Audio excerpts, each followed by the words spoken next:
From the time I first presented a drash about 4.5 years ago, I've done one about once a year, not counting the last year, of course. Since that first one, I just knew I wouldn't want to do a drash about a parsha like Parsha Bamidbar, with its lengthy, tedious, and repetitive enumeration of names.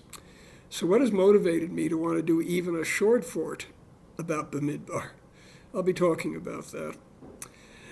Bamidbar begins in the usual rubric, Vayidaber Adonai el Moshe Bamidbar Sinai, and moving over to the English translation from Robert Alter, and the Lord spoke to Moses in the wilderness of Sinai in the tent of meeting on the first of the second month in the second year of their going out from Egypt, saying, Count the heads of all the community of the Israelites by their clans, by their fathers' houses, according to the number of names, every male by their heads.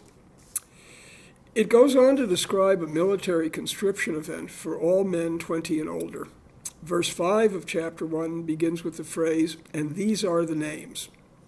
In the relevant footnote in the Alter translation, Alter references the work of the conservative Rabbi Jacob Milgram and writes, Jacob Milgram notes that scarcely any of the names of the tribal representatives appear elsewhere in biblical literature, and that none show the theophoric suffix Yah.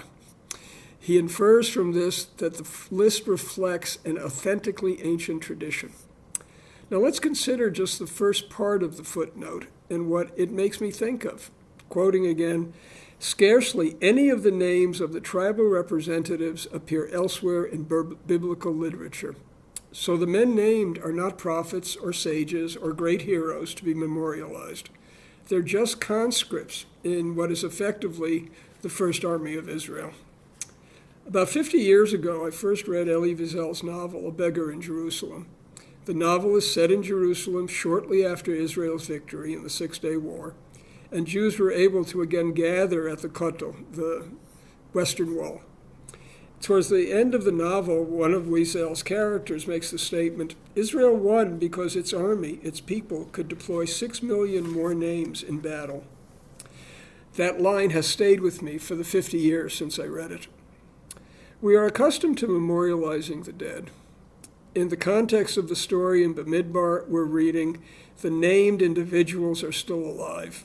What Bamidbar said to me is that we should also memorialize the living. So I'll finish with a story of what made me want to talk about Bamidbar. I received some good news from Israel a couple of months ago. It's actually sort of a genealogy rather than an enumeration of a current generation, but this works for me. Among the 6 million names Wiesel's character referenced were my uncle Shlomo's first wife and 2 infant children.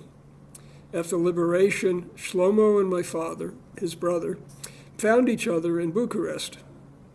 They went on to Italy, where Shlomo met and married his second wife, Hella, a survivor of Theresienstadt. My cousin Esther was born in the same Italian hospital in Marino, Italy, that I was born in.